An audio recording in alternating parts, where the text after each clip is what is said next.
Okay, I'd like to call this Planning Commission work session to order for Thursday, October 16th. My name is Carl Johnson. I'm the chairman of the Clark County Planning Commission. Before we begin tonight, I would like to announce that our Planning Commission work sessions are hybrid, both in person and via WebEx. For the virtual and in-person members of the Planning Commission and staff, please ensure that your microphones are turned off or muted unless you are speaking. There will not be any public comment during this work session, but members of the public can watch or listen. And this evening is planned as follows. First, we're going to work on the multimodal LOS, and then we'll do the comp plan chapters, the community framework plan, the economic development element, the annexation element, and the shoreline master program. So with that said, we can start off. That would be Harrison in the multimodal LOS.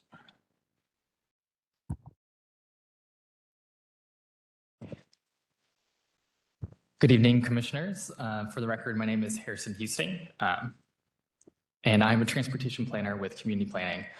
For this evening's work session, we wanted to come and provide an update on some of the work that's being done to update our transportation element and transportation capital facilities plan as part of the overall comprehensive plan periodic review. And more specifically, I kind of wanted to come and discuss one of the newer requirements that we're looking to address, as part of this process to establish level of service standards for active transportation facilities.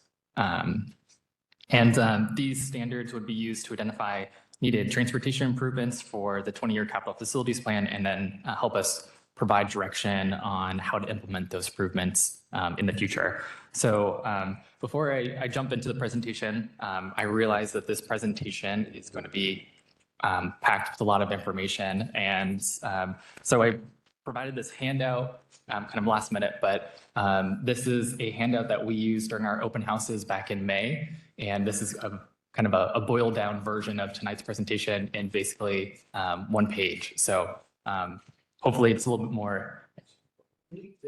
Yeah. It's really distracting. Very good. Hello, is that better?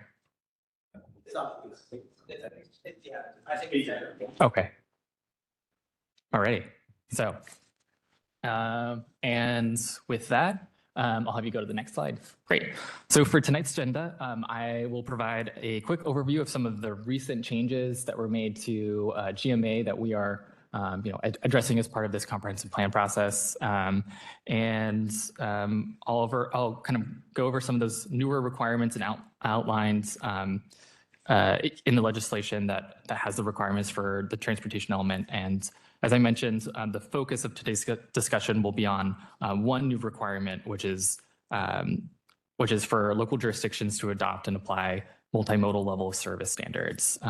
We'll review some of the current standards that the county has, kind of what is missing, and then we'll kind of review a performance metric that is called level of traffic stress that we've been looking at as a way to address this new requirement. And then lastly, we'll review the proposed standards that we've been working with our consultant team to come up with, and that they've recommended, and the county, and then kind of go over some of the potential outcomes of these new standards, and then go over next steps and kind of show how they will be applied in the preparation of the transportation element and the transportation capital facilities plan. And go to the next slide. By now, you are probably very familiar with HB 1191. And just as a refresher, it was a law that was signed back in 2023 with the purpose of improving the state's response to climate change through updates to the state's planning framework. This bill is a little bit more widely known for requiring jurisdictions that plan under the Growth Management Act to add in a new climate element to the comprehensive plans. However, the bill was pretty expansive in scope, and they made some significant changes to what is required in transportation elements as well. So I'll go over some of those kind of newer requirements in kind of the next slide, but I wanted to go over kind of other applicable changes to transportation that we see throughout GMA. And one of those kind of notable changes was kind of a change to GMA's transportation goal. And kind of the newer language that was added to that goal is reflected in underlines on the slide. So together, the goal now reads that, as we're preparing our transportation element and comprehensive plans, we must encourage efficient multimodal transportation systems that will reduce greenhouse gas emissions and per capita vehicle miles traveled and are based on regional priorities and coordinated with county and city comprehensive plans. And then on top of that, House Bill 1181 also added a couple of definitions to the Growth Management Act. These ones that I have listed are a little bit more applicable to the transportation element, and they kind of include definitions for active transportation facilities, environmental justice, and transportation system. You can go to the next slide. So as I just mentioned in the last slide, two of those new definitions that were added, active transportation and active transportation facilities, I don't have a word for word kind of definition in my slide deck, but I can kind of summarize it down. But those definitions refer to all forms of pedestrian mobility, including walking or running, the use of mobility assistive devices such as wheelchairs, and then bicycling and cycling irrespective of the number of wheels, and the use of small personal devices such as foot scooters or skateboards. And this includes both traditional and electric assistive bicycles and devices. And then active transportation facilities refer to any facility that provides or any facility that is provided for the safety and mobility of active transportation users, including but not limited to trails, sidewalks, bike lanes, and then shared use paths. One of the reasons the definition for active transportation was added into the GMA is that one of the newer requirements is that we have to provide an inventory of all of our local active transportation facilities in our transportation chapter. And we also kind of saw this general shift kind of in GMA's legislation, kind of away from the terminology of just using bicycle and pedestrian to active transportation to possibly be more inclusive for other kind of human scaled travel modes or travel needs.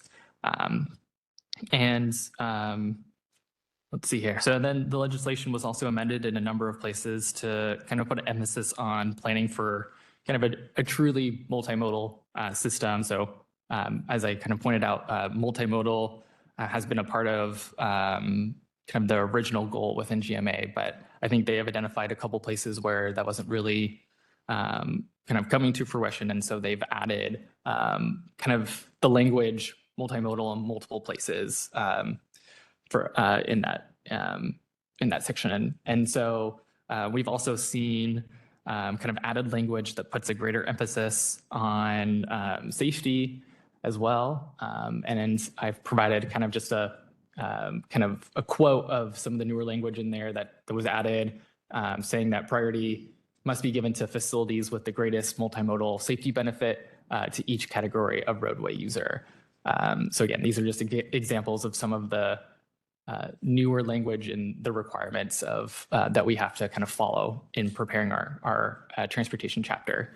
And then we also saw some changes where when we're identifying needs throughout our transportation system for it calling out for it to be equitable or that it needs to equitably meet current and future demands. And then that kind of segues into, I think, another requirement that has come before you in a previous work session, but we are now required to incorporate an ADA transition plan within our transportation chapter as well. Quick question for you. Yeah. If I can. It says priority must be given to facilities with the greatest multimodal safety benefit to each category of roadway users. What does that mean, and what does that look like? Like, that means it's like priority over, so we have 3 lanes of traffic and now we're going down to 1 lane of traffic and 2 lanes of green strip and bike lanes? Is that what that means? It doesn't, so the legislation doesn't really specifically say what that means. It just says those have to be, they're just in the requirements for us to consider while we're preparing our transportation element. How does the county look at that? How are we quantifying that priority? Yeah, I will say this is all of it is really new for us. So this is something that we're working through. And I don't necessarily have like those answers tonight. This is Commissioner, sorry, we're interrupting your presentation. Oh, it's So to fine. go back to this, basically the sheet where the levels of stress, because when I was reading the information packet, Mhm. it seems very like robust in what you guys are attempting to do with like how long people stay at lights and what the different for different kinds of interchanges and how that does. And so is it something like when you have an idea of how people are using those streets, try to make sure that it's equitable. So like when people are using bikes and they're walking, just taking into account for all different kinds of traffic and not just one type of traffic. Is that Right. what you're trying to juggle? Yeah, and that's what I think that's kind of the purpose of the state kind of incorporating this multimodal aspect that we're kind of talking about tonight is I think that the focus has really been on just vehicle movement and kind of how we're designing roadways for vehicles. And I think they are wanting us to start kind of shifting a little bit differently too. But I would kind of assume if we come to a situation where we have kind of conflicting needs, right? We have a roadway where we might have some constraints and we're kind of weighing our options. This kind of implies that we should give preference to the most vulnerable road users and make sure that we're providing the greatest safety benefit at that moment. So it comes down to, well, we need 10,000 trips a day down this road. And that's what our current capacity is, but the bike lane isn't big enough. So we're going to cut the capacity in half and make it 5,000 trips a day can get through here. And then in order for the 1% or 0.5% to be able to use the bike lane, is that kind of the lens that we're being asked to start looking at things through? This is Oliver. I wouldn't characterize it as such, Planning Commissioner Haroon. I think it's more of providing balance, safety. If you are looking at the roadways and you're asked to provide a variety of transportation option that includes pedestrian, that includes a bicycle, that also considers the users, what really this is recommending is that you find a way to create some balance and provide options that are really safe for the traveling public. It doesn't mean narrowing or doing a diet or narrowing the roadway. There have been areas where local jurisdiction have really done road diet, removing lanes, if you will, and adding bicycle lane. That's not the goal here. The goal is to look at safety. And when you talk about multimodal, we're going to go through that here and describe levels here. And then really, how do you balance that? You're now introducing ADA options, which will mean you have to plan for that as well. You have seen locally where local jurisdictions are beginning to redesign their roadways, if you will, including local street for ADA. Those are some of the things that the bill is really asking us, that when you're looking at your transportation system, provide for active transportation option, whether it is for pedestrian, whether it's for those that bike or those that walk, make it provide it or plan it in such a way or when you do upgrades, do it in such a way that is safe and available to all users. That's really what this is getting at. Not giving preference over the other. Okay. Okay. So to continue, and then the last change that I wanted to kind of just point out as, as maybe the most notable changes was that there was kind of a change within the concurrency and the section within the legislation that talks about concurrency, and it adds in some additional strategies for mitigation as well. If if a development comes in and kind of pushes kind of a roadway outside of those minimum level of service thresholds as well. So let's see here. Yeah, so as I mentioned, this isn't kind of an exhaustive list of all of the new changes and requirements, but these were just the most notable that I wanted to kind of share out that we will be addressing within the body of the transportation chapter. And I do know kind of it's a lot of information, and that's why we're kind of just focusing on that multimodal levels. We're focusing on the multimodal level service standards for tonight's presentation. So if you want to go to the next slide, yeah, that just shows that we're focusing there. And let's see, if you could go to the next slide as well. Yeah, and to kind of go into a little bit more about what that is and what that means, kind of in essence, level of service standards are performance metrics that serve as a tool to assess the adequacy of infrastructure and services. And in this case, we're assessing the adequacy of the transportation system. So the sidewalks, bike lanes, general vehicle travel. And then subsequently, we use those level of service standards to identify current and future improvements that are needed in our system. And so in the context of the comprehensive plan, we'll be using these standards along with the forecasted transportation demand to identify capital transportation projects for the capital facilities plan, and then kind of what they're and what is needed to accommodate growth and achieve the county's goals over the next 20 years. And then lastly, these standards can help set kind of and communicate community priorities and are meant to be used to track progress over time as well. Yeah, so previously, we were only required to have standards for locally owned arterials, and then we were required to have standards for locally and regionally operated transit routes, which are set by CTRAN. And then now we have to also include standards for state-owned and operated transit routes, which are set by WashDOT, and then for active transportation facilities as well, which is what we're going to be setting. So kind of the locally owned arterials and active transportation facilities are on the county to set and kind of evaluate. And if you can go to the next one. All right. And so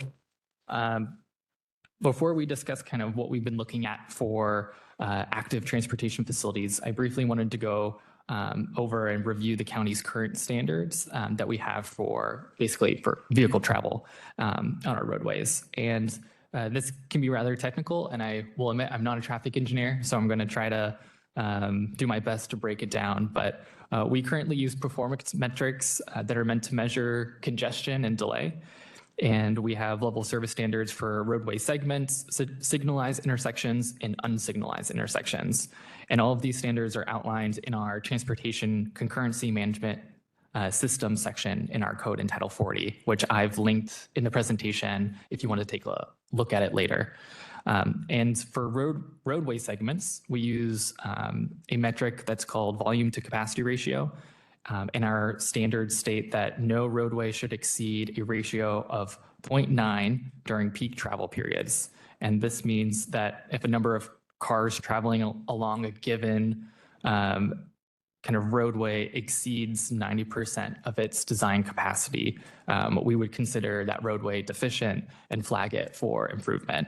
And this often means building out the roadway and adding additional capacity. And then for signalized intersections, the standards are that the delays for any vehicle should not exceed 2 cycle lengths or 240 seconds.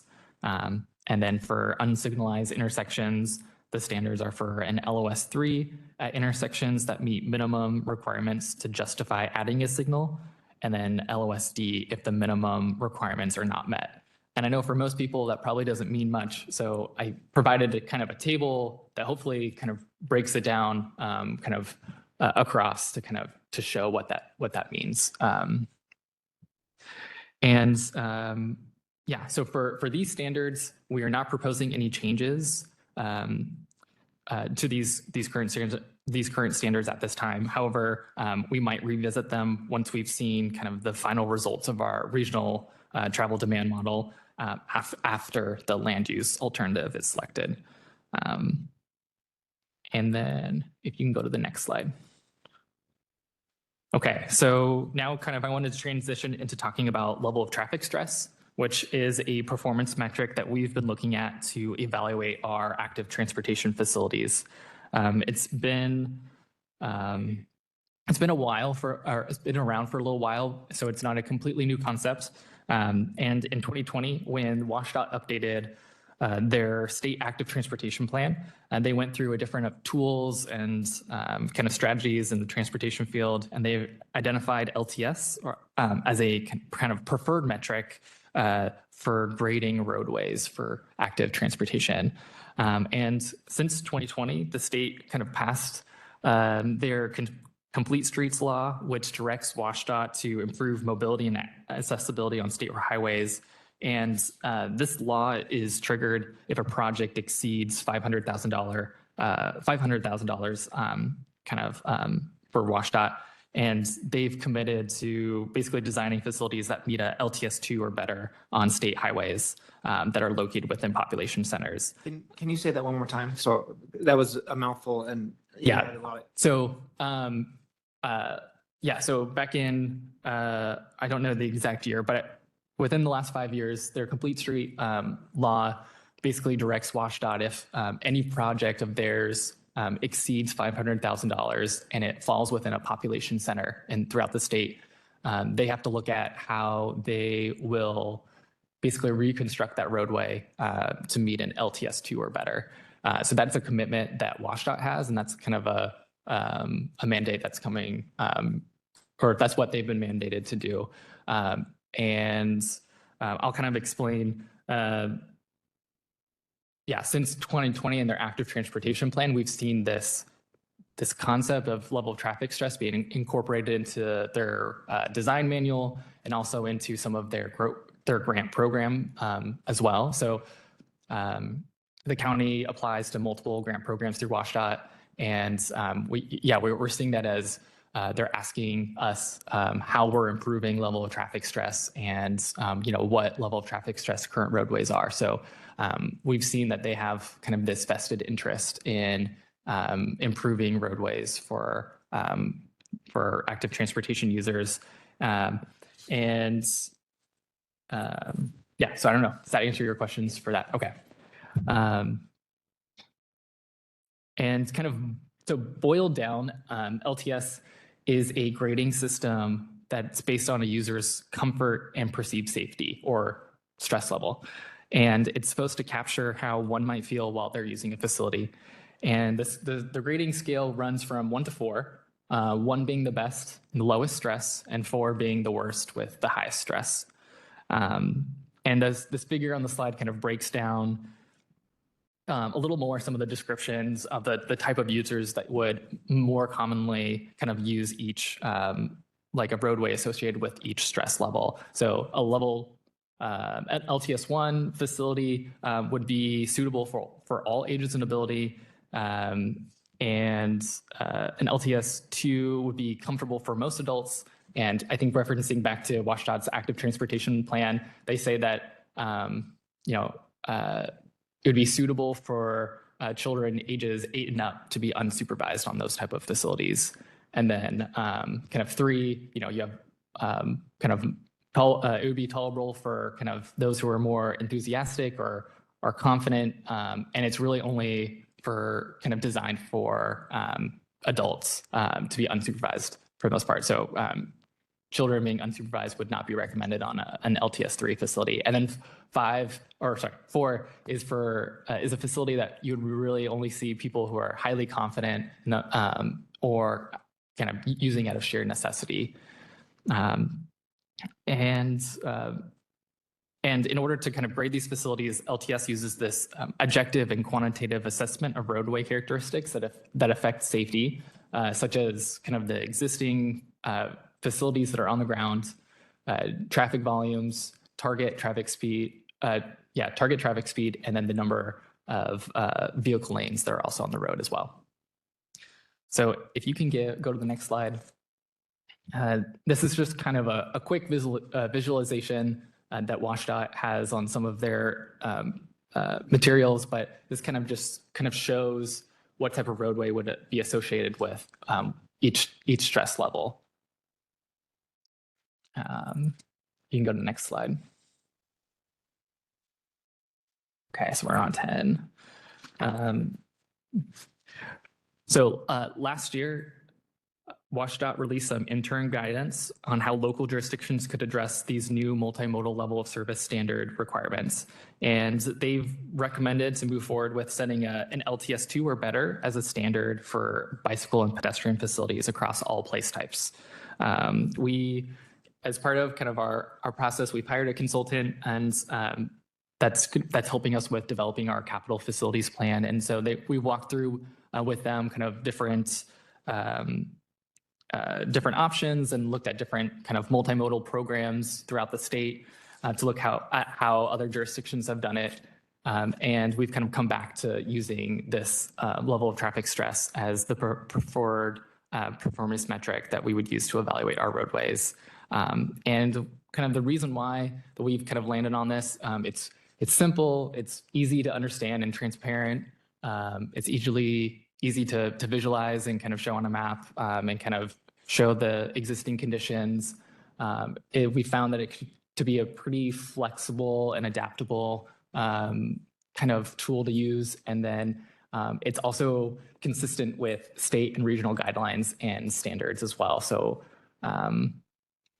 as I mentioned, kind of one of the things is that these standards be regionally coordinated. And we've been kind of within our kind of regional transportation council, we've kind of talked about with other jurisdictions about the ways that they're approaching this, and this seems to be kind of the direction that a lot of the other jurisdictions within the county are also moving as well. So again, we've kind of evaluated our options, and through our conversations with our consultant team, we've kind of landed on a proposed kind of recommendation for kind of meeting these requirements. And that would be to kind of set that LTS2 or better within the Vancouver urban growth area, and then possibly an LTS3 or better in rural areas that are located outside of the VUGA, but are only designated routes on RTC's Regional Active Transportation Network. And let's see here.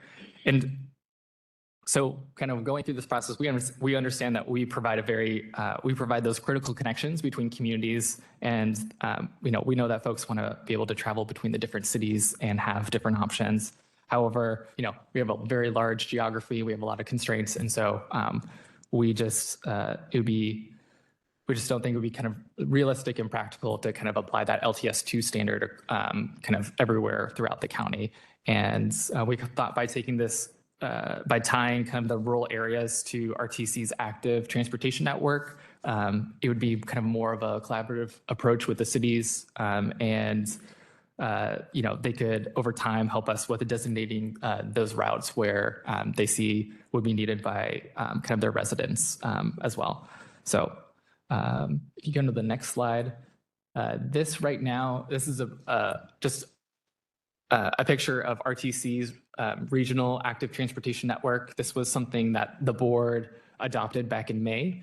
And I know it doesn't show the urban growth area, but I've highlighted the 2 road segments that are on this network that fall outside of the Vancouver UGA. So it would really only apply to 72nd and Northeast 10th Avenue, which right now have kind of urban classifications right now in our arterial atlas. So in the future, they were already slated for kind of more urban standards when they do get upgraded. So it's not too much of a shift from what's currently planned for them. And if you can go to the next slide. Okay, so I know that was kind of a lot of information. And right now, I kind of wanted to do a hands-on exercise just to demonstrate kind of how this tool is used and how easy it is, and so we're just going to do like a quick assessment of how we would kind of work through a roadway. And so I've provided these two handouts, which are kind of the tables that we would use to sit down and do an assessment to grade those roadways between 1 to 4. So I have 3 local examples, and we have the speed, travel lanes, the volumes, and then the existing facilities, and we'll walk through kind of what they're currently ranked, and then how we would kind of go through the assessment to see what possibly could be improved to meet that LTS2 standard on those roadways. So just for this first example right here, this is Northeast 40th Street. It's just, let's see here. I think it currently is operating as a major urban collector. It's 30 miles per hour. You see it has 1 through lane in each direction. And the traffic volumes on this roadway are a little over 3,000. And right now it doesn't have any bike lanes and has kind of intermittent sidewalk throughout. So we're just kind of going to classify it as a no facility or mixed traffic facility. And so currently, kind of working through those tables, going kind of left to right, you would find that both for the pedestrians and bicyclists, it would meet a LTS3. And this kind of would kind of suggest that in order to get to an LTS2, you would need to look at putting in an attached sidewalk or a 5-foot kind of conventional bicycle lane. And I will note, so just as kind of disclaimer, I know this is kind of looking at the area, it's a little bit more residential, and so it might not make sense to put in a bike lane in this specific case. And so, if we sat down and did that, we would look at kind of what other mechanisms we could do to get to an LTS2. And one of those things is trying to reduce the speed target, or that would be the most cost-effective way of doing that, is looking to see, well, if we moved it to say 25 miles per hour, would we be able to meet our LTS R2 standard? And unfortunately, like in this case, it's just a little bit above kind of where we would like it to be able to do that. But that's just an example of kind of what we would kind of, how we would look at each instance. And then, Harrison, yeah. So I'm trying to put this into context of my own personal experience. So Columbia, I live on 40th, and I'm just thinking about, I'm looking at this road, because Columbia used to have parking on either side of the road. And I would imagine, since it's a pretty big thoroughfare for bicycles, and going through this metrics, is that what the city used, something similar to this, to remove the parking so they can access more space for bicycles to go? Was that, I'm just trying to figure out if that's what they used for that, just so I can understand if that's the process that goes. I can't speak to the city, because I'll be honest, like I've only been with the county for 2 years, and I'm not really sure kind of the process that they use to identify facilities on their roadways. Yeah. Yeah. Okay. And the next slide, please. Okay, so this is another example. So 63rd Street. This is, let's see, I'm just going to make sure I have this right. I'm pretty sure it functions as a minor arterial. And looking at the posted speed, it's 40 miles per hour, has 2 travel lanes in each direction. The traffic volumes on the roadways kind of is over 9,000. And the existing facilities on that roadway right now are kind of a 5-foot conventional bike lane and mostly an attached sidewalk throughout. I know in the distance you can see that there's a newer development that came in and put in a detached sidewalk, but for this case, we'll just say it's an attached sidewalk throughout the corridor. And so kind of looking at those characteristics, they're on the ground right now. You know, it would really fall within that LTS4 range for both pedestrians and bicyclists. And so kind of, again, walking through kind of these tables, it would really suggest that in order to get to that LTS2 and kind of keeping the roadway as it is right now with, you know, 40 miles per hour, 2 lanes, existing volumes, you would need a separated sidewalk and a separated bike lane as well. How is that a 4 when the diagram shows it? It would be listed as a 3. Because a 4 doesn't have any sidewalks. A 3 has sidewalks. Let me see it. If we look at your picture, 1% of the people could walk on an LTS4 and few people could walk on a LTS3. That at worst looks like an LTS3 with probably a LT on the rider on the bicycle part. It's probably a 4. So I just didn't know if I'm not seeing something there. For you said for pedestrians. Okay. If I look at this right here. Oh, sorry. So I'm actually working on these tables right here. I don't know if you have this handout. You don't have this? Okay. Okay. Sorry about that. We're just looking at the state guideline pictures. Okay, I'm sorry. I thought we had this in the handouts. Okay. Okay. Let's see here. Is there any way we could do a side by side or bring that up? Yeah. Okay. Yeah. So if you want to go pedestrian level of traffic stress.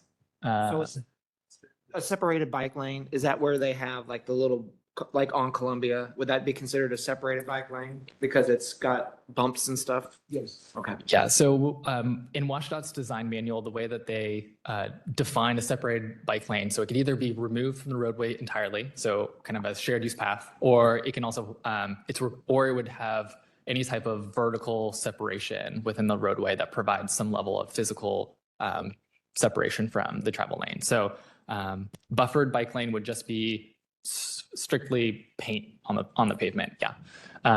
Yeah. So I apologize. So these are kind of the tables that we would use and work through to kind of get those gradings for the most part. So right here. So right now, I'm just gonna read off. So I think you saw that example of 63rd that we're working on. So the target speed is 40. So you kind of start there and then you move over to the number of through lanes, which is 2. And then the traffic volumes is, it's over 9,000. So you would kind of fit in that greater than 6,000 trips. And basically you see that if there's no sidewalk, it's a 4. If there's a sidewalk and it's attached to the roadway, it's a 4. If it's greater than 8 feet, but attached, it could be a 3. And then if it's physically separated, so if it has like a vegetation buffer, then it's an LTS2 for the sidewalk.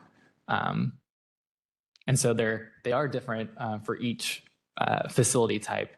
And yeah. Okay. Is that your matrix or is that the state's metrics? That's the state's metric. So this is pulled directly from WashDOT's design manual, I think in their chapter 15 and chapter 16 of their design manual. Yeah. And the way that WashDOT has it in their design manual, these are broken up into separate tables, but we've combined them so that it's just easier to kind of move left to right and kind of see kind of where you land. And so as I mentioned, so like in that previous example, what you do, there was kind of no facility for both bikes and peds on that roadway. And you can see, well, if we bump it or if we reduce it to 25, like how does that kind of what does that do to the roadway? And so, yeah, kind of there's multiple levers that you can kind of look at to get to. As we're communicating this with the public, Mhm. right? And we use a visual example of level of traffic stress, right? Like this is what it looks like. I'm like, okay, makes sense to people. But then the devil's in the details that your pictures are lying, right? It's according to what the manual is because the manual dictates cost, it dictates impact, it dictates, all of the real things, right? But we're communicating to the public that this is a level 3 based on the picture. And then on the table, and so people buy off on those kind of things.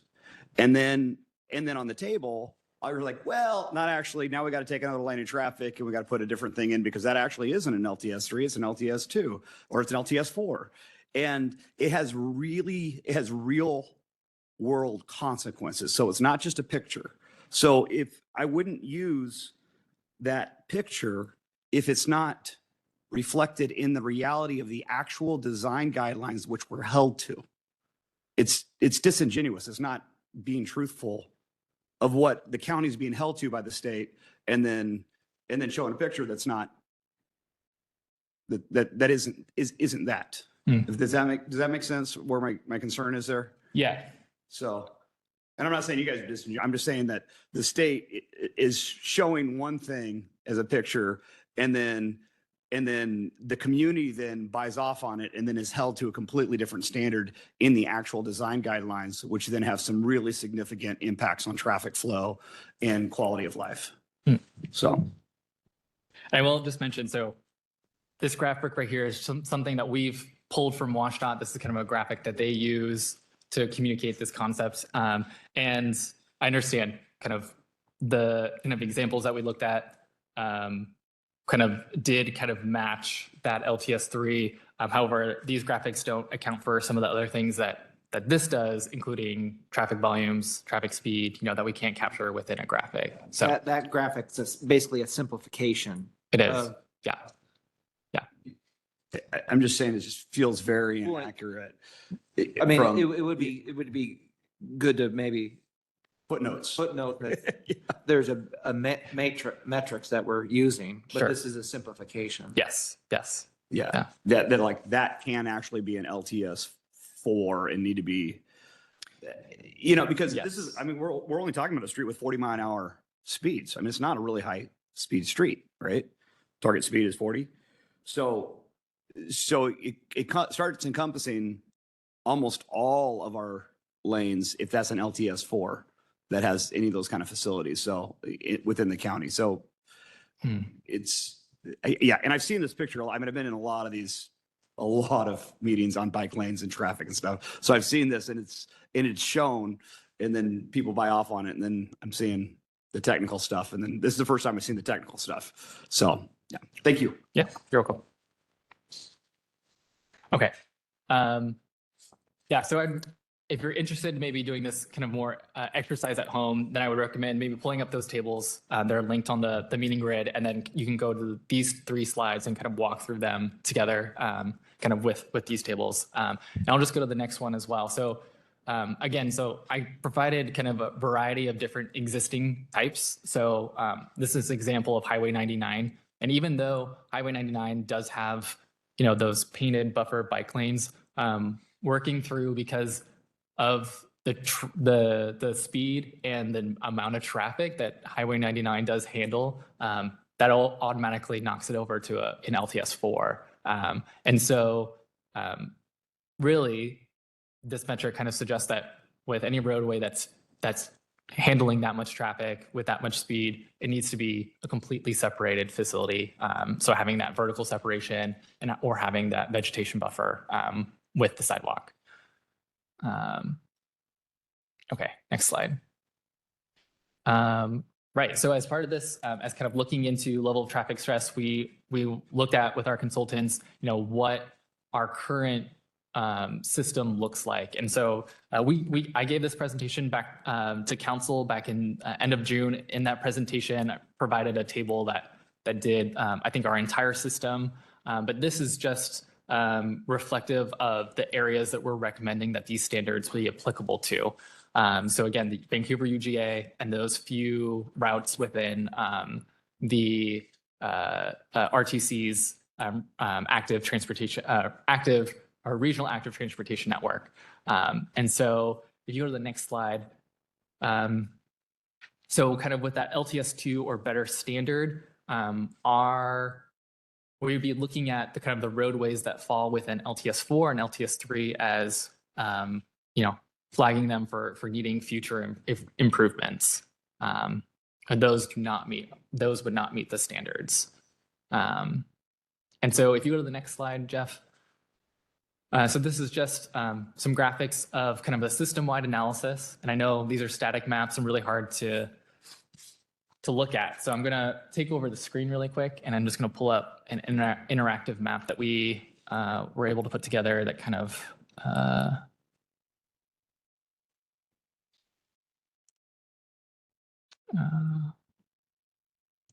okay.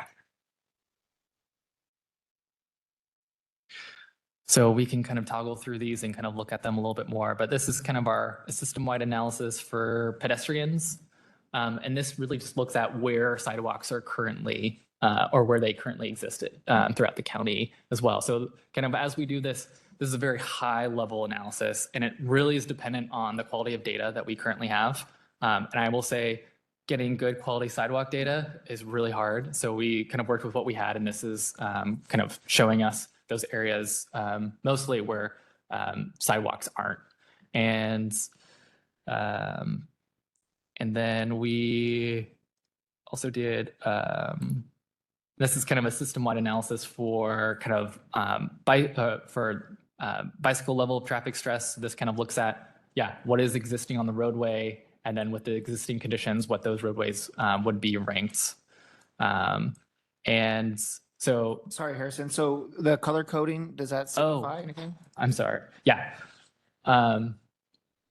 So they do, so red would be LTS4, orange would be LTS3, green would be LTS2, and blue would be LTS1. And so I'm just going to jump. So the goal is to get to green? The goal is to get to green. That is correct. Yes. Okay. And so, even though this is a system-wide analysis, I just want to show kind of the areas that we would be kind of we would really be focusing on.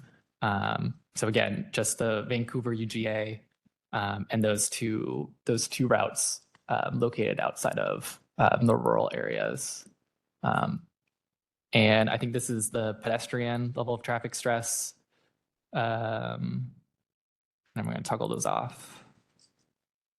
And this is the kind of bicycle level of traffic stress as well. So these are just mostly the main arteries, or because it's not all the streets, it's just like where our main arteries are going through. Is that? Yeah, that is correct. So we only did this analysis for our collectors and arterials. And one of the main reasons, one of the main reasons is we really, when we like apply for grant funding, grants really, or higher classified roadways are the ones that are really only eligible for grant funding. And looking at these kind of tables, if you work through them, a lot of the cases, regardless of kind of what's there on the grounds, residential areas are posted for 25 miles per hour, and they would kind of most likely fall within that LTS2 Well, I would think range. the county would want to get all the main arteries and into green before we start tackling the side streets and stuff, right? Yeah, that's the goal. Okay. So are there any questions that I can maybe answer with this map before I'll switch back over to the presentation? But we do have this here for reference. So we really only have the two red lines that are going up. Is that right? Right. So What those, streets are those? This is 72nd right here. Yeah, this is 72nd. And then this is Northeast 10th. And those would be the only two roadways that we're kind of proposing would be applicable to these standards in the rural areas. But Highway 99 some of Highway 99 isn't that in the unincorporated UGA in some areas, right? Right. So, And so I mean, that was one of the examples. I would have just thought that, sorry. oh, right. So this area that's in kind of in light purple, that is the Vancouver UGA. And so we're saying that these standards would apply for roadways in the unincorporated Vancouver UGA, and then the routes in the rural areas Will only apply to the. only be applied to these two routes. Right. And again, knowing that, Can you say that again? I was still looking at the map. oh, no worries. So for the rural areas that are outside of the urban growth area, we're only suggesting that these standards be applicable to Northeast 10th and Oh, okay. 72nd Avenue. Okay, I'm tracking now. Yeah. Thank you. And then what's not referenced on here is the state routes. So you have, you get your state routes kind of going, connecting the Vancouver UGA and Battleground and I-5. And again, knowing that the state has committed to eventually upgrading those facilities to be an LTS2 or better. So we're kind of creating those connections to those routes that are going to be, that could serve as a connection for residents, basically traveling between those locations. Okay, so I'm going to stop sharing and I'll go back to the presentation.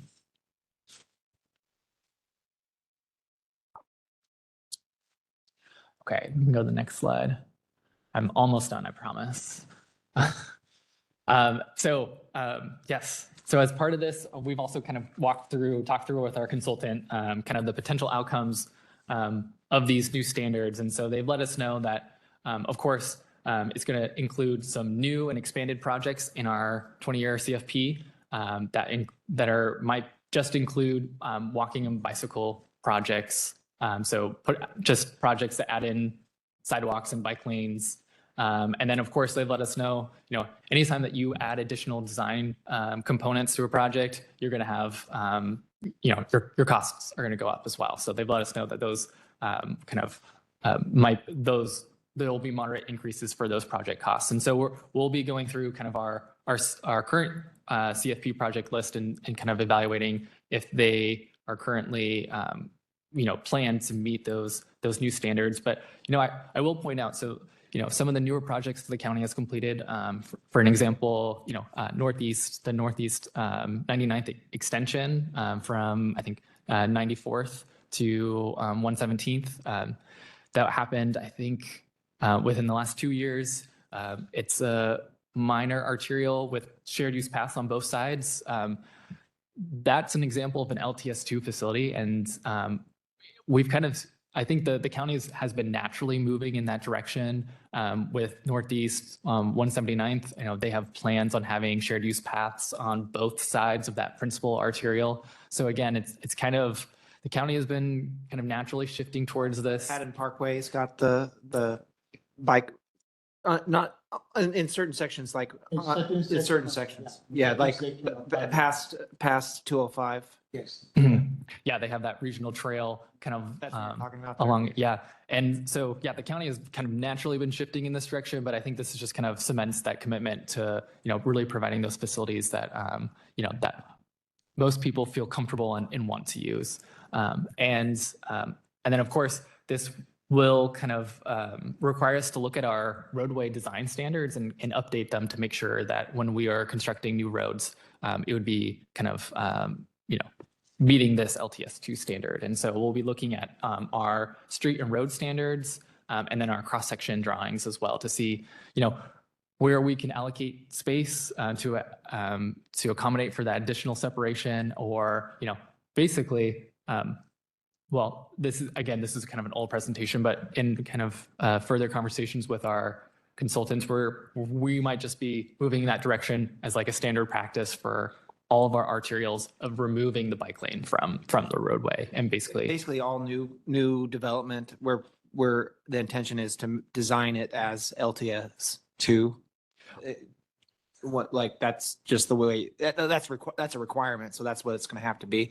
So it's the hard, so that gets that helps us when we develop, but then the hard part is in the stuff that's already built, Mhm. where we have to try to figure out how to fit this in, right? Right. Okay. Right.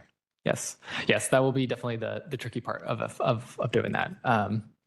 And then again, kind of just moving down some of the outcomes, we'll kind of they kind of let us know we'll just see a little improved systematic safety from those lower speeds, and then increased physical separation. You have that kind of built-in safety component whenever you're kind of separating road users, especially separating vulnerable road users. And then, as I mentioned in the beginning of the presentation, we do kind of have that. VMT reduction has been incorporated as part of GMA's transportation goal, and we have kind of those newer requirements to reduce VMT from this date. And so this will help kind of provide facilities that people actually want to use, and could help them kind of help encourage them to choose other kind of modes as well for their travel options. And then this also kind of helps advance the vision in the 2010 Bike Master Plan, which we've been implementing for the last 15 years, but I think it goes in one step forward. And just an excerpt from that plan, really the goal is to improve Clark County's residents' health, enhance their quality of life, help improve and protect the county's natural resources, and be a source of pride for the community as well. So that's the vision that we're hoping to help continue to steward kind of through this as well. And if you go to the last slide, kind of the next steps for this and this project, we will be working on developing a draft transportation CFP project list. So we'll be identifying projects from existing conditions. So like I mentioned, I kind of pointed out, we'll be looking at those LTS3 and LTS4 roadways, and kind of identifying them as locations that need improvements. We'll be looking at what improvement types need to go on those roadways. We'll be looking at the planning level cost estimates for them as well. And then I know we've released our DEIS that has some metrics in there about kind of projected travel demand already. But once a land use alternative is selected, we'll look at the final travel demand that's projected for 2045, and then we'll identify projects to meet future conditions that we're anticipating for. So that will all happen in the spring. And then we'll review that draft transportation CFP project list, and we'll look at financing and funding. We'll do the financing funding analysis, and then have that discussion with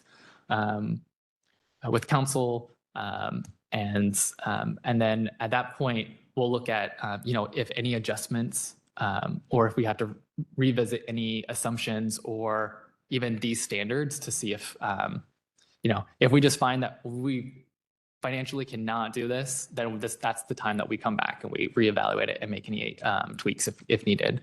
And then we'll kind of after that, those conversations happen, we'll finalize the capital facilities plan, and then from that we'll just kind of initiates kind of once the CFP project list is updated, we look at updating our traffic impact fees, which are calculated based off of our CFP.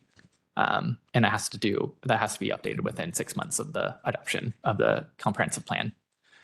And that is the last slide that I have. So I'm happy to answer any follow-up questions. I know that was a lot of information, but yeah. So just the updated traffic impact fees, what is that? That was coming.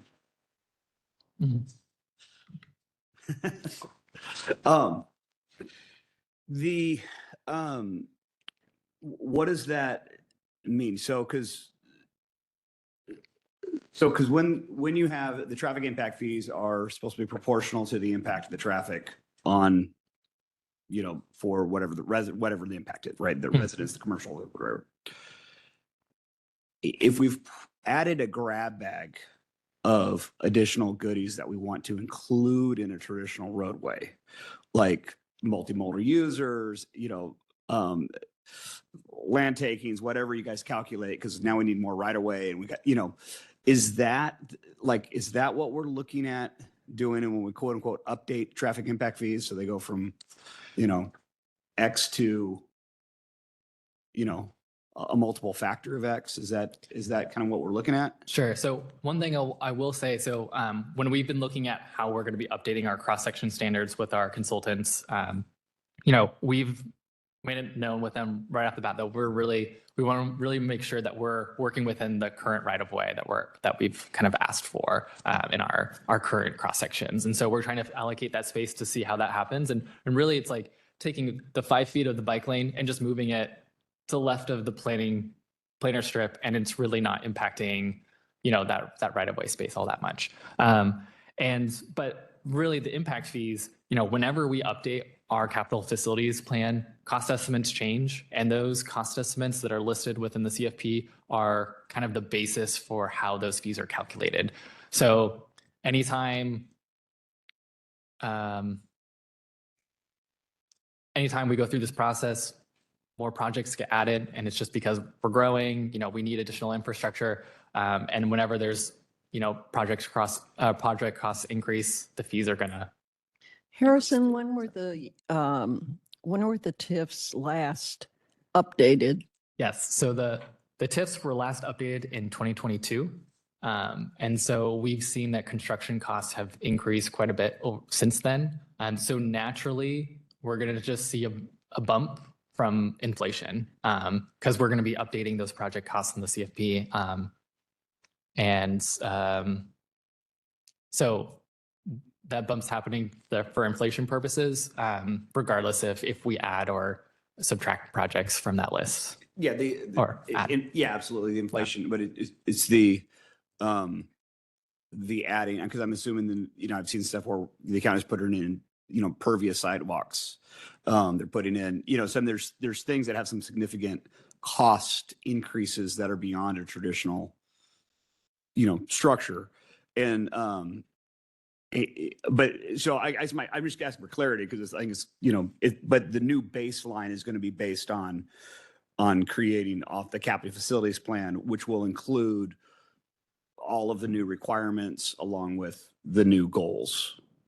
And then that will create the baseline for the impact fees. This is Oliver.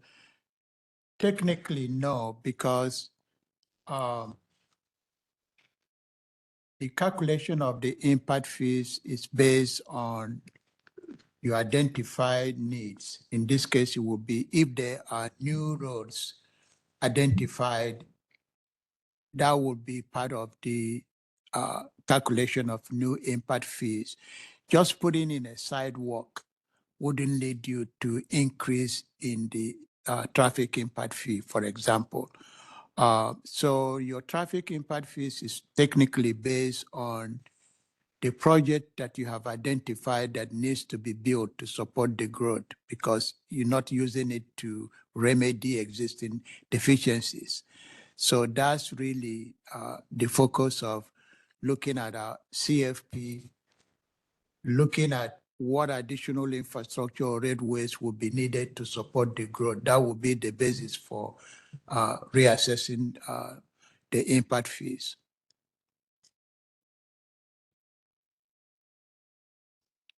And this is Commissioner Baker. So I had a couple of questions just to help clarify it. Because levels of service is LOS, right? Mhm. And so early in this presentation, we're talking about LOS A, B, C, D, E, and F, right? And once you got to D and E, we didn't even talk about F, but once you got to D and E, it says we got to fix it. So are we still dealing with LOS? Like, because this seems it has to do with like traffic and whatnot, and then we're just layering on the LTS, which has to do with the other modes of transportation. So we're doing both of these on any given roadway or whatnot. Mm. So I just want to thank you. I just wanted to make sure that was how. But so how is the county? So when once we find the land use alternative and then from there, then you put your LOS model on there, and then you identify all the projects for the CFP, right? What is the what is like, what is the decision-making process? Because I mean, I would imagine there's, there's lots of fours on the LTS and there's lots of E's and D. There might be some E's and D's on the LOS. What's the county's, how does the matrix, the decision-making process to decide what is how do we prioritize the need of what gets fixed to break? Because I would imagine we're not going to be able to get into compliance, or like we won't be able to achieve the desired outcome quickly. It's going to take years and years.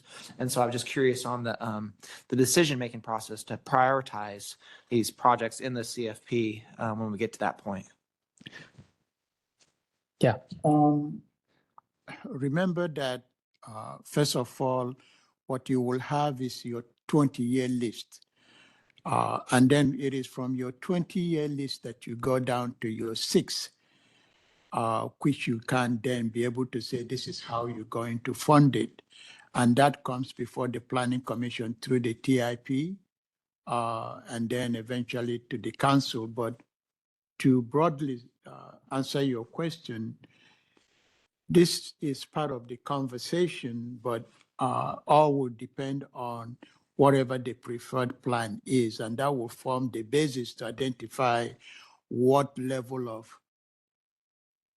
infrastructure can we afford to support that plan.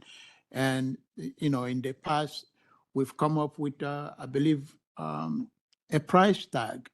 And it's through the decision-making process that you determine whether you can afford that or whether you can then lower your level of service, for example. So there's so many options that will be on the table for the county to consider, and as well as the public to weigh in.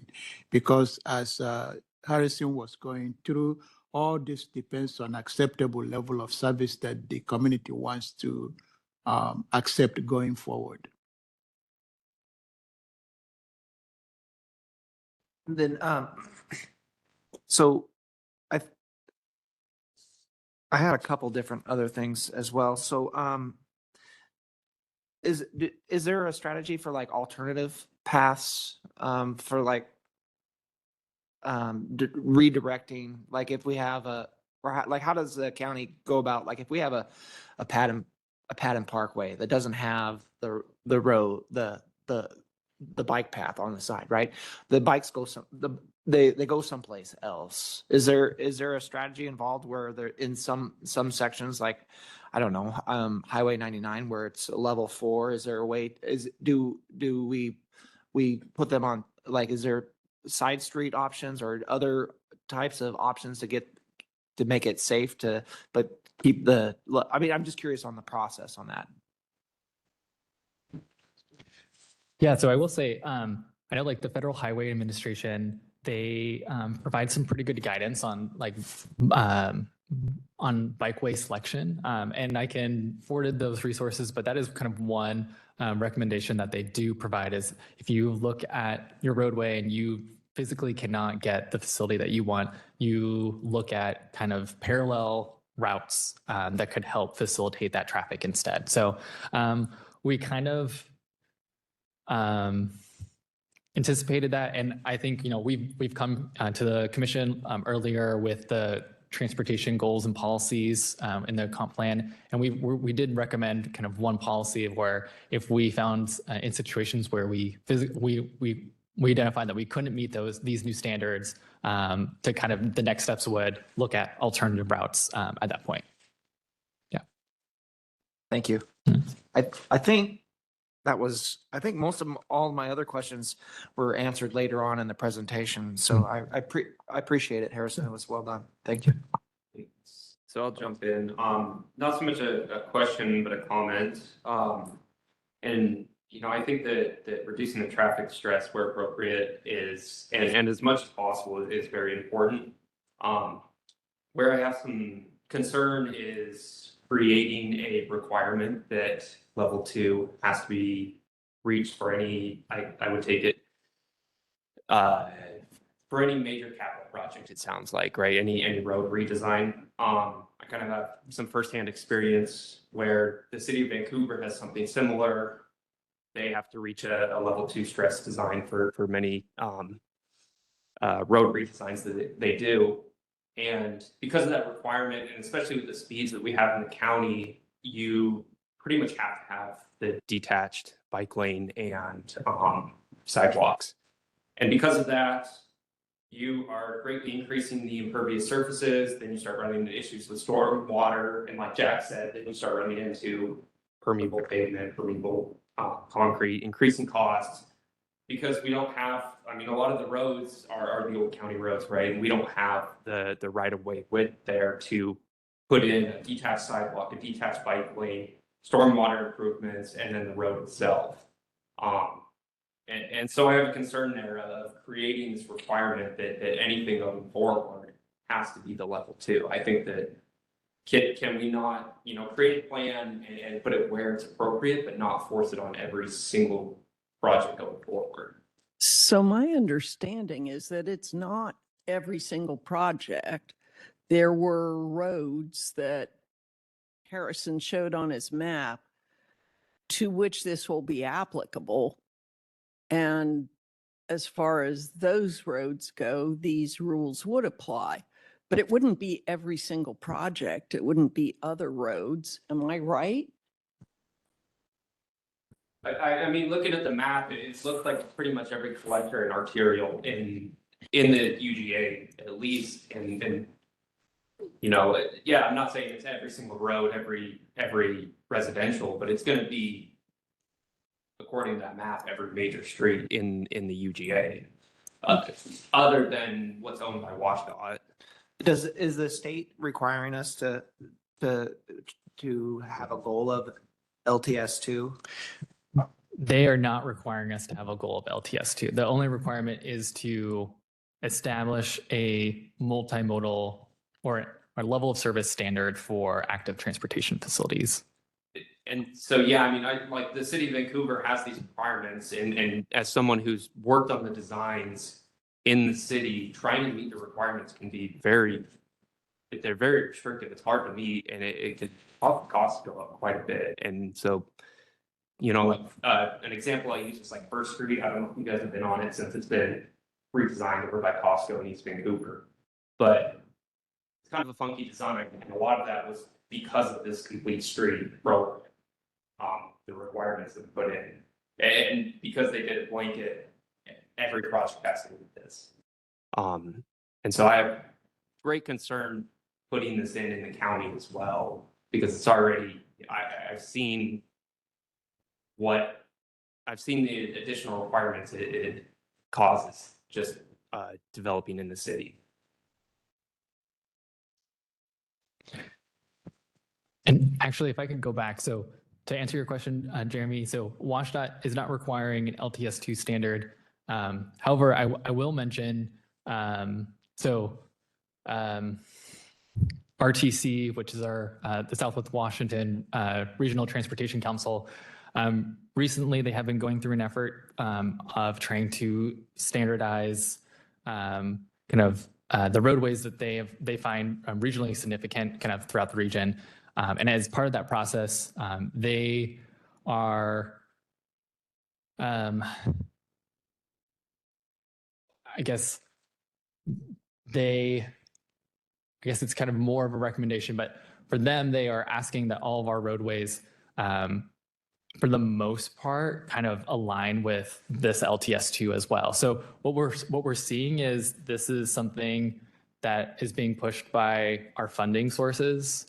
And so, we're not required to go in this direction, but it makes the most sense because that's where the money is. And if we don't build to those standards, it makes us less competitive, both regionally and in the state for those grant dollars as well. Are you able to pick what projects to go after the funding versus the projects that you would like to do a lower service?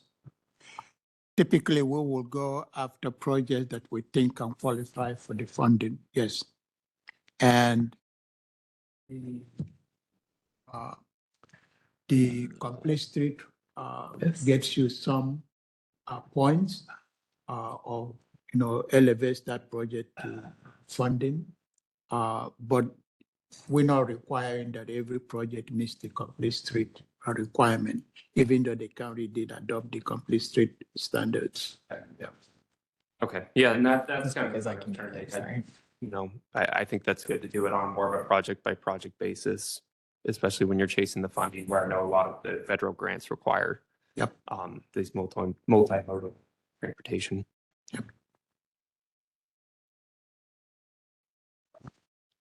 Ms. Selden, can I, thank you. Mhm. I'll yield to you later. The MLOS standards, so they're required, I'm looking at page 6. It says they're required for locally owned arterials, county. So I assume that means the county will go out, once standards are adopted, to go out and apply the standards to that, to the arterials, correct? Hence the standards are adopted, the county will identify what roadways it will apply to. Okay, but it says standards are required for locally owned arterials. So I'm assuming that means all arterials in the county. Is that, what does it say? Yeah, And to clarify, it says required, and then you just said it was optional. um, This is Right. page 6 of the presentation. I don't know, would it be helpful if I pulled up the legislation where this is referenced? I don't know if that makes the most sense. Let's see here.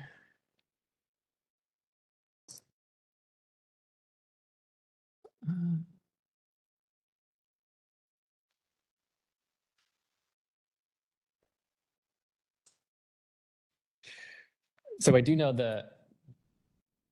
the VC ratio, the LOS, those are required for our arterials, but they say that we have to adopt standards for our local active transportation facilities. So I just want to bring it up really quick and show how it's kind of worded. Let's see here. So for the locally owned arterials, is that a new requirement? So the locally owned arterial, or for the locally owned arterials, that's an old requirement. That there be multimodal level of service standards, that's old? Okay. I read this to mean that once these standards are adopted, somebody is going to have to go out and evaluate all those locally owned arterials. Well, in general, when something doesn't change, you don't have to change it. Well, all it's doing is it's just applying a standard to it. So you may not change it, but you're going to go out and say, oh my God, this thing is a level 4. We're going to go out and do all this in inventory. Yeah, Not that you're actually going to throw money at it and change it. yeah. Am I reading that? So You would have to, because if you go to develop a piece of land on that identified thing and I have to do the frontage improvement, I would have to do it to that standard if that's the adopted standard. Okay, but I'm just saying, okay, they required. And then it goes on to say locally and regionally operated transit routes, C-Tran. And then WASDOT's going to do the state-owned and operated transit routes.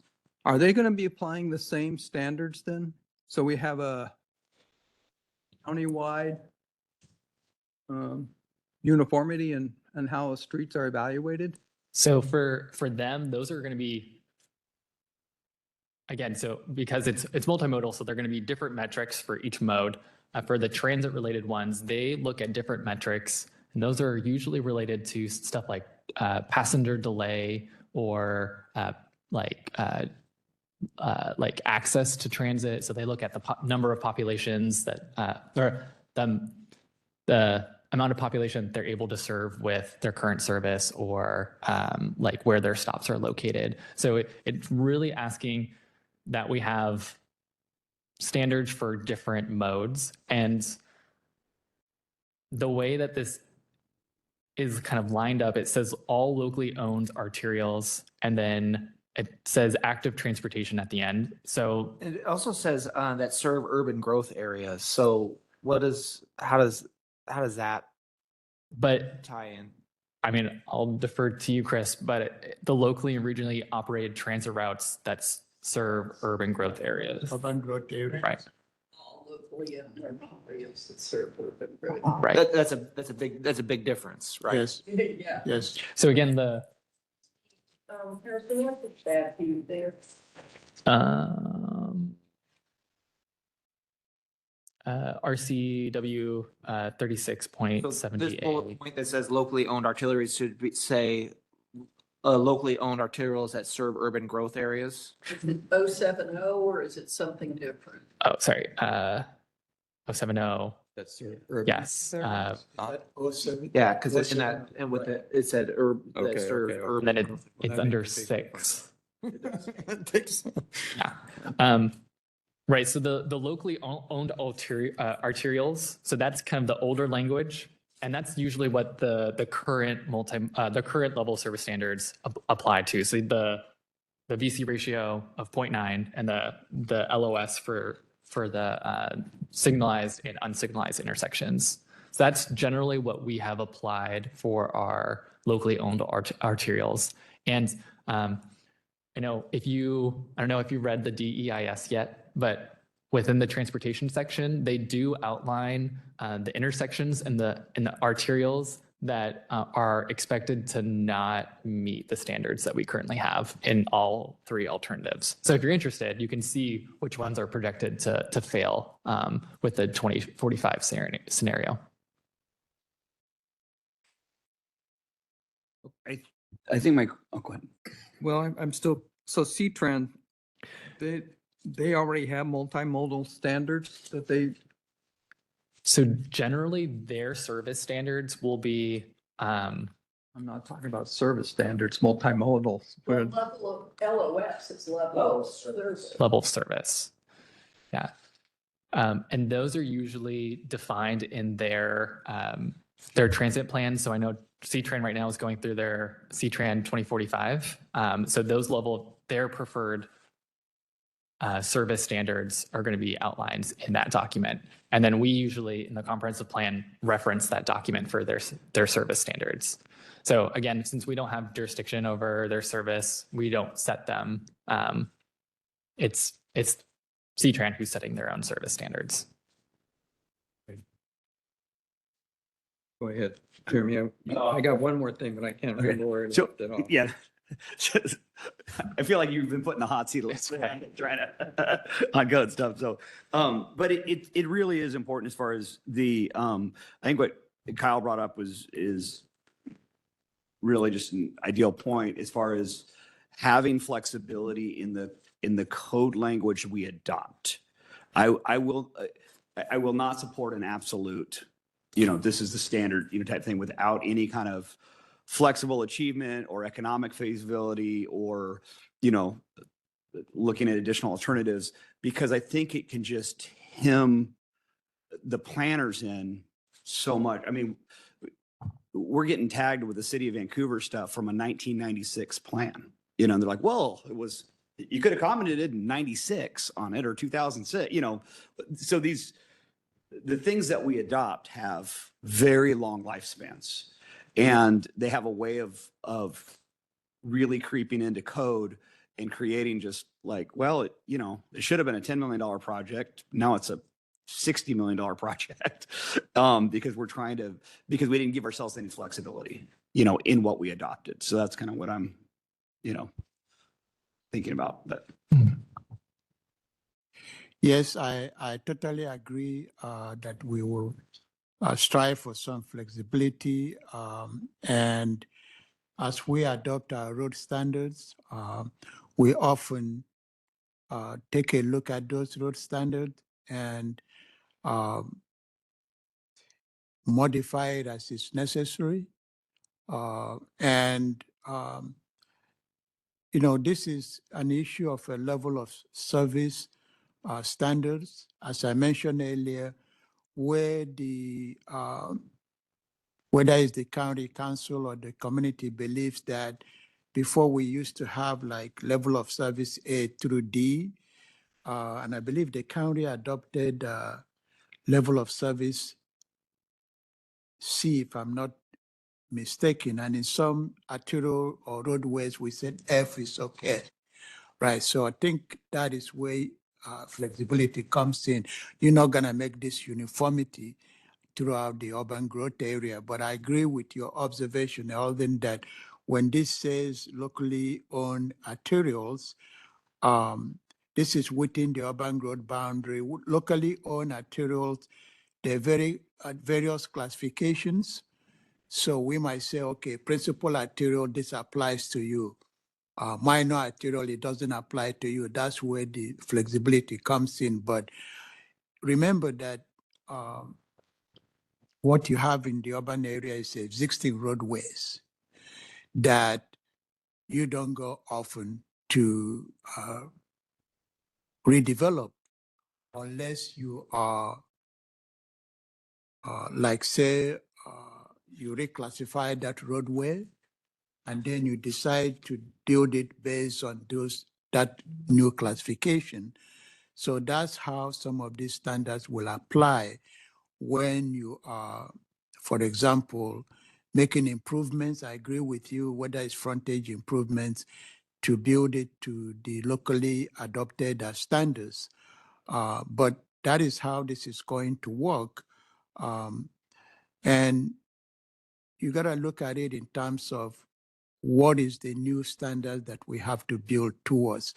And yes, there's going to be costs involved. I don't disagree, but I think it is part of safety, it is part of livability, it's part of providing other options in terms of mobility and accessibility and making your community as a place of livable community, whatever you want to, however you want to characterize that. But I think what we are now required to do is to look at this multimodal level of service standard and come up with what options would the community be able to accept. I'm not preaching, but that is really what this is getting to. I think there's one more thought on flexibility. I'm thinking about 10th, right? And a lot of 10th, I mean, I think it would probably be wise to acquire some right away. We could do a separated bike lane with relatively few owners because they're 5 or 10 acre parcels or whatever along there. And you could have a great transportation route, but you get north of where SR 503 comes in. Now you run into some real significant environmental stuff because, 30 years ago, 35 years ago, I was doing rebar and we're putting new bridges and road sloughing and stuff on that, to where you would have some flexibility where sections of road would become not the level 2 that we could achieve, or on one section, but when we're getting to these bridges and the environmental things that could cost, really significant dollars, that we could like reduce the standard for that section. And it's not ideal, but it's good. And it's on the existing and then flex back out. So it's that kind of like innovation, flexibility of we're really achieving the goal and we're getting 90% there.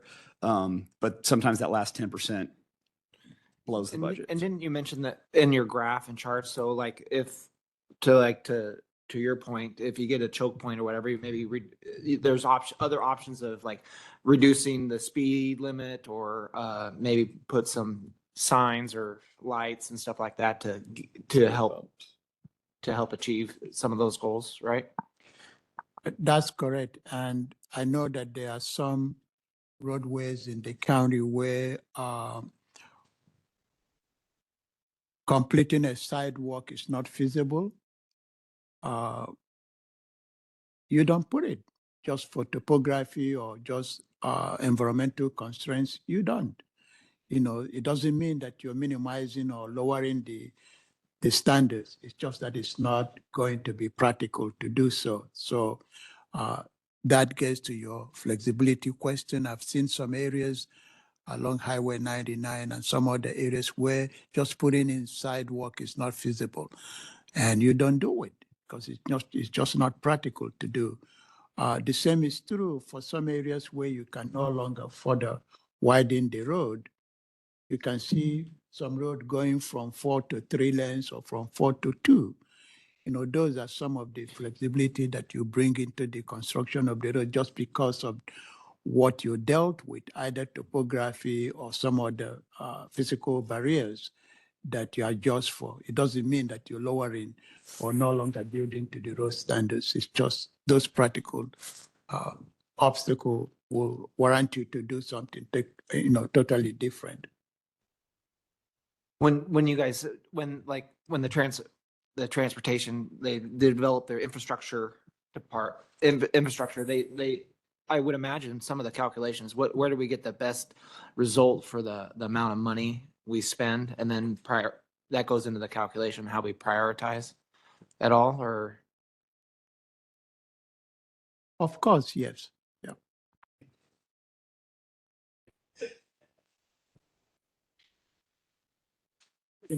For my shop, not making an excuse, we don't design the road. We identify where it should be built to support the growth. The design goes to Public Works and they incorporate what is feasible and make adjustments according in the design.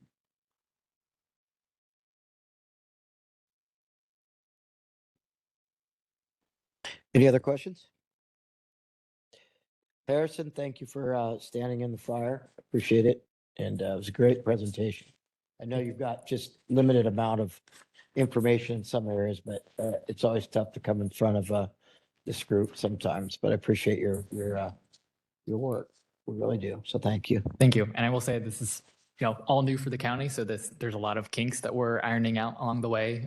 We're trying to take it really one bite at a time. And if you have any questions, feel free to reach out. I can try to answer them. And we'll be back with as we're moving through, we'll be back with more information. So yeah. Thank you. Oliver? Yeah, I thank Harrison too. We are working with, was it a consultant, DKS, who is also helping us to work these things through. It has been very challenging because these are all new requirements, but we are working with groups or a firm that understands this, have done it in other communities. We are looking at how other counties have also adopted this multimodal level of service and learning from them as well. So nothing is yet cast in stone. It's just a slow process, but as soon as we have the preferred, we'll nail things down more. And that's the direction that we're going. And that takes us to the compliance chapters. And this one is going to be brief. Why do I say that? Because we came before you going over the policies, and what is before you is, as we said when we were discussing the policy with you, that you're going to begin to see the text, the full text of each chapter, so that you can see those chapters that have tables or numbers, how we are beginning to identify what needs to happen.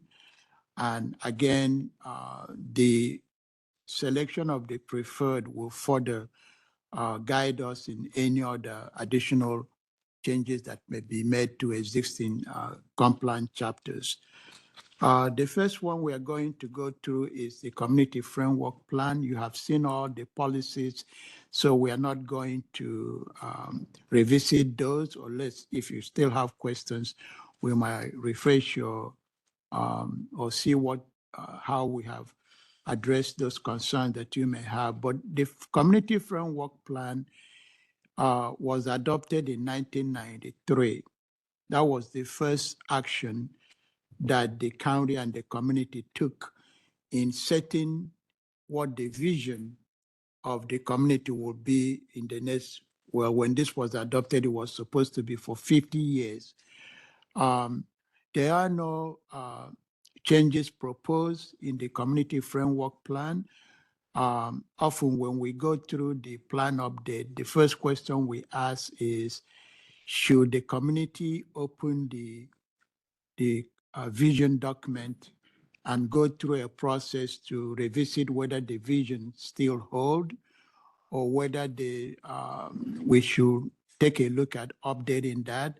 I believe that the next plan update, which will begin before 1935, the community framework plan will be revisited because it would have reached very close to 50 years since it was adopted in 1993. But it says the groundwork, every community, when I say every community, I mean local jurisdiction, they also adopted the community framework plan. So it would take a huge public engagement and with all our local jurisdictions to open up the framework plan to update it again. So there are no changes proposed in the community framework plan. And this time you will see that we have numbered each of the chapters from 1 to whatever, so that if there are questions, we can go to the page and to the line number, so that will be helpful as we answer your questions. So I will, if there are no issues here or questions, which I don't think there should be because we're not proposing any change to the community framework plan, I will go to economic development chapter. And again, this is very self-explanatory. What we have done here in the economic development chapter, you can see the yellow highlighted area.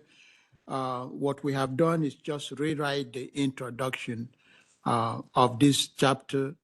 You can see that the deleted section talks about the Great Depression of the 1930s and so forth, and we have passed that, if I can say so, and we've written this in a manner that says that Clark County is a resilient, vibrant, and inclusive place to live. I talked about quality of life before, where all county residents can thrive.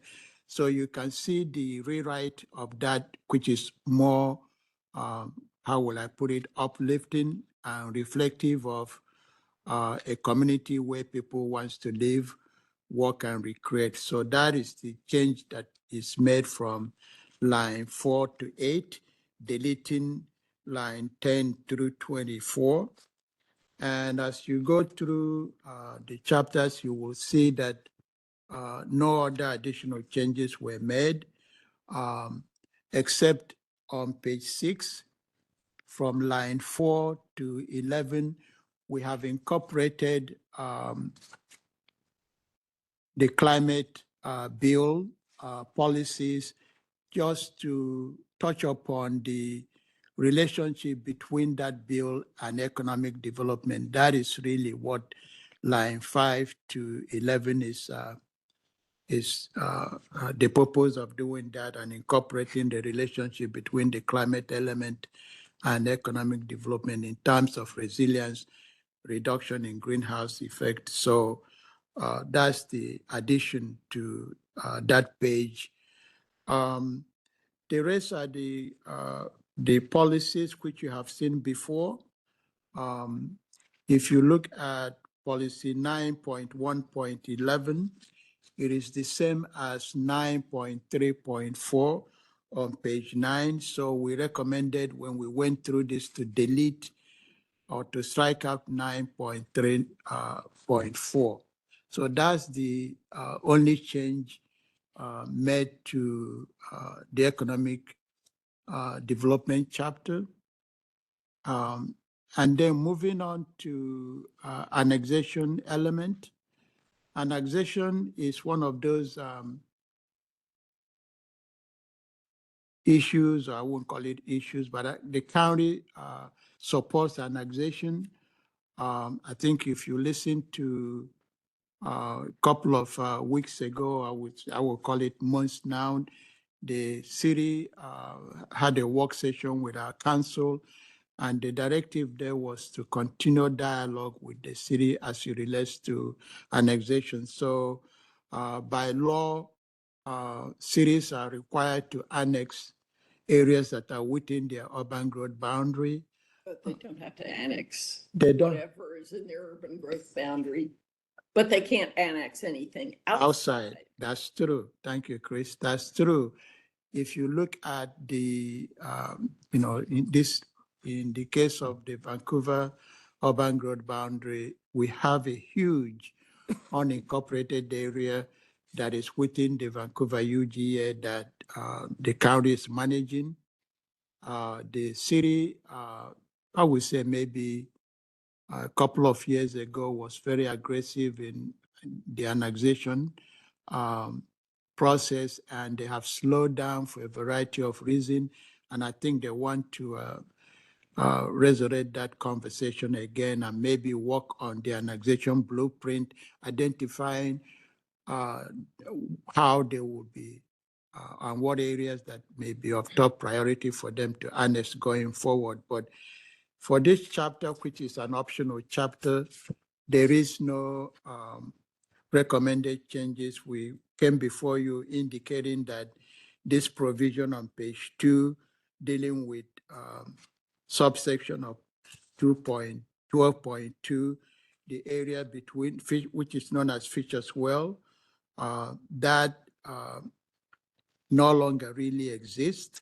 Both the city of Commerce and Vancouver have come into an agreement on how those areas will be, who will have what, and I believe 192nd have separated the two cities, if you will, but I know that east of 192nd is still part of the city, but both Commerce and Vancouver have come to terms on where their boundaries should be, given their changes in their sewer and water service boundary agreement as well. So we no longer need this 12.2.1. So we're recommending that it be deleted. So that's the only item of change in chapter 12, which is an adjacent element.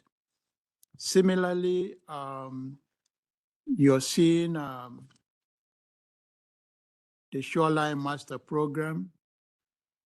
Again, we recently updated our Shoreline Master Program, submitted it to Department of Ecology, and they approved that. So we are not recommending any changes to the Shoreline Master Program. You've seen all the policies, and there are no proposed changes. So these are the 4 chapters that we want to revisit and share with you so that you can see what changes, if any, that are being proposed. So I will stop there, see if you have any questions on any of these 4 chapters. Questions? No. Pretty self-explanatory, Oliver. Thank you. Thank you. Straightforward. I do on the economic development section that's being changed on the 9.3.4. You guys removed the conversion of industrial or employment lands to non-industrial or non-employment districts.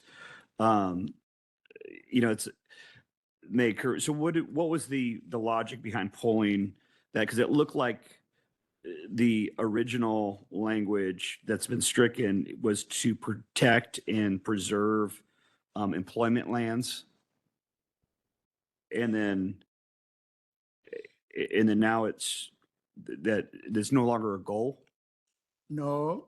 Is that, if you go to page 7, 9.1.11, it's the same. Oh, it's the same thing. Yep. Yep. Gotcha. Yep. Yep.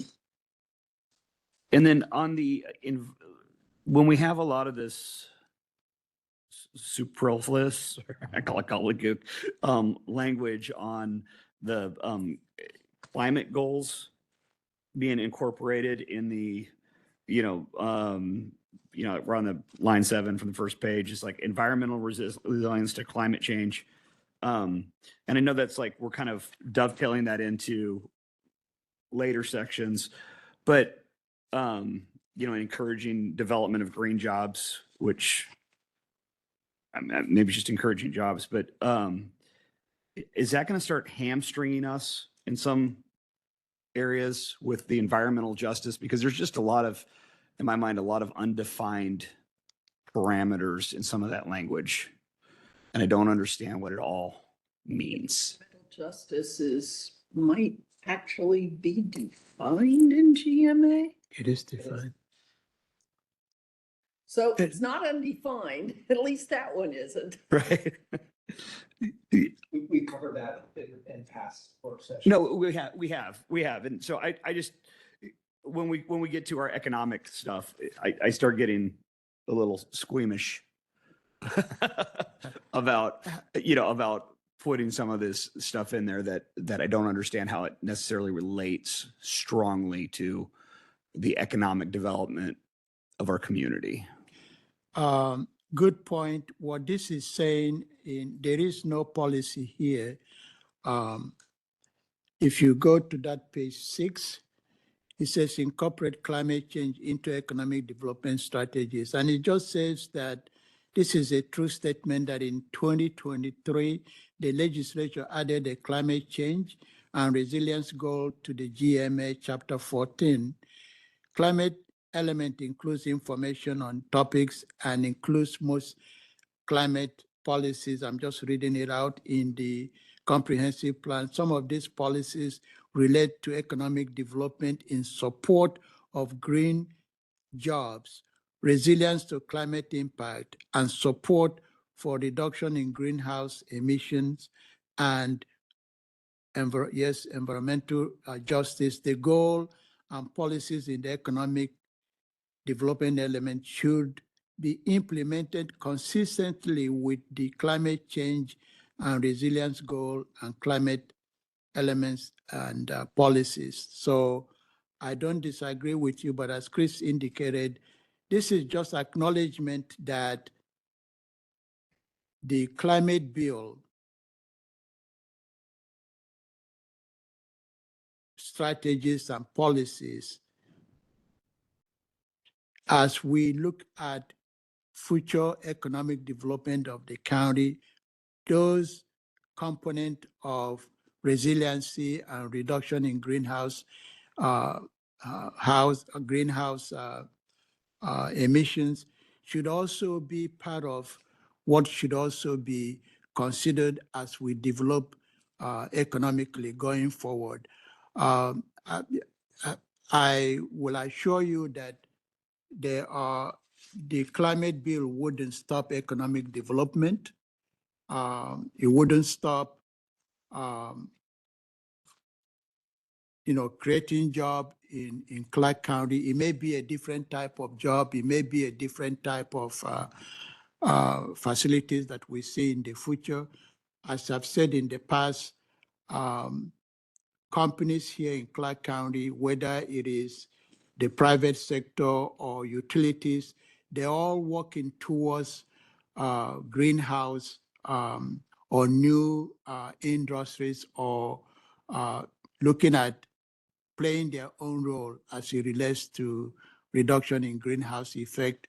So that's really the acknowledgement that this statement makes in the section that I pointed out. It's not a policy per se. You have to go to the climate element to see all the policies which we have gone through with you.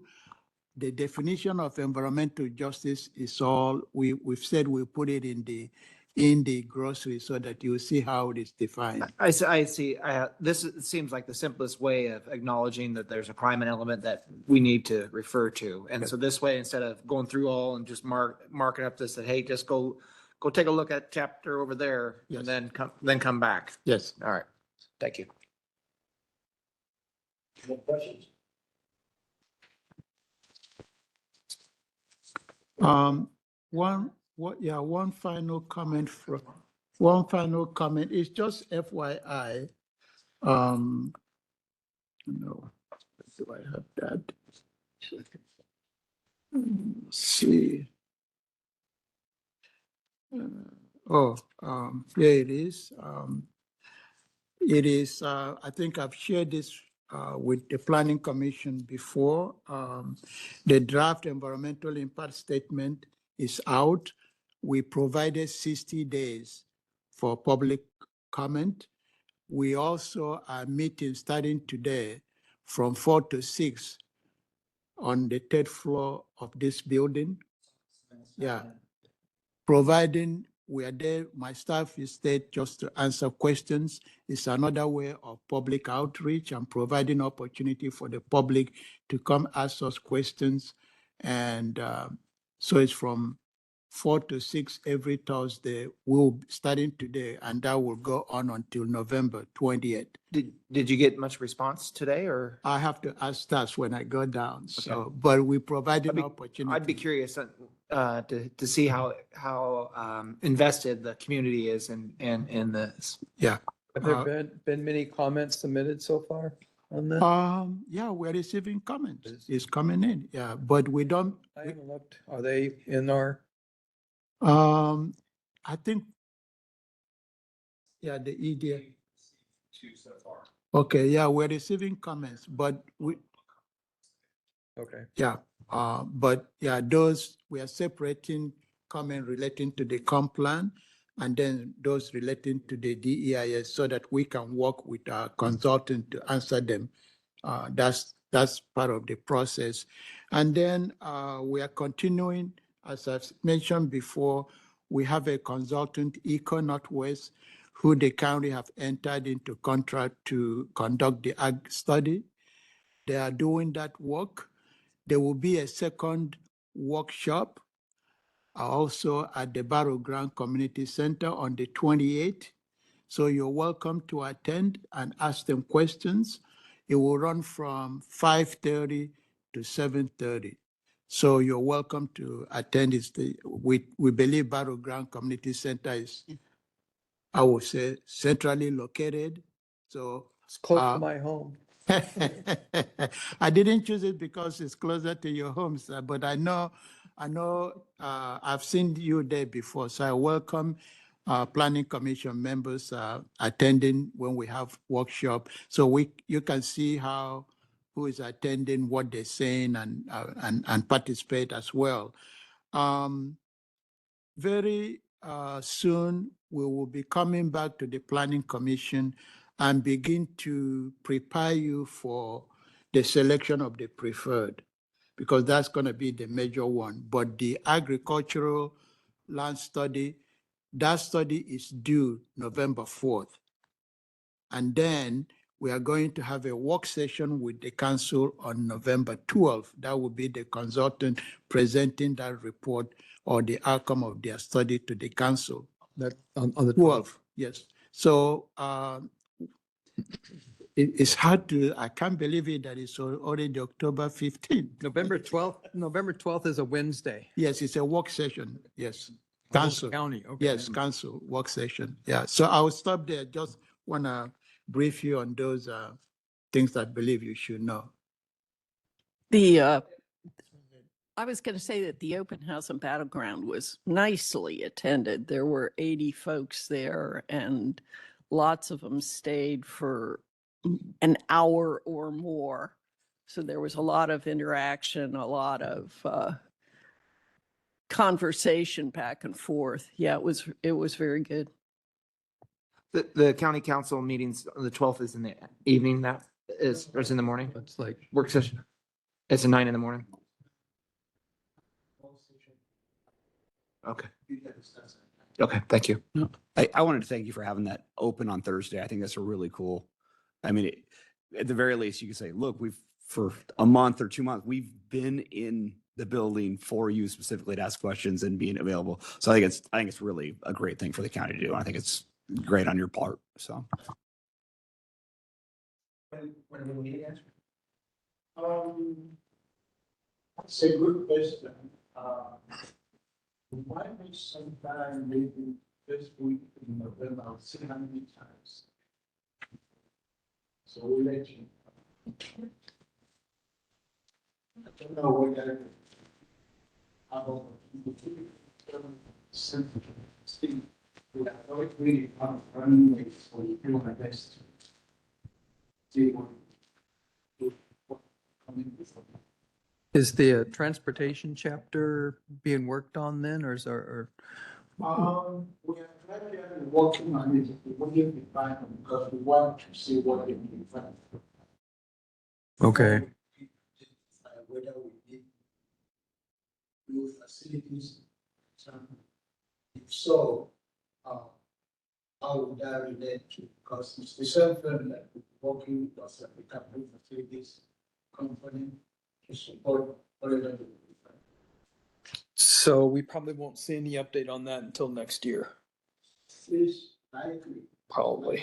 But, you know, there are exchanges that doesn't require waiting for the referral. We can share that with you just to. I would encourage you to do that, because remember, this committee had a lot of issues, concerns with some of the texts and that, so if there aren't any text changes, it'd be nice to get those early. The language will also be like that, because there are some tables that have numbers on in terms of general language. What, how many acres is not designated things for a while. You know, this type of information within the final.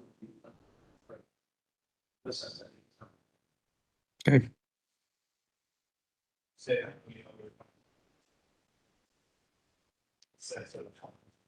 Well. Okay, so there you are, so. You are signing that? Yeah. Okay. Thank you. Thank you. Thank you.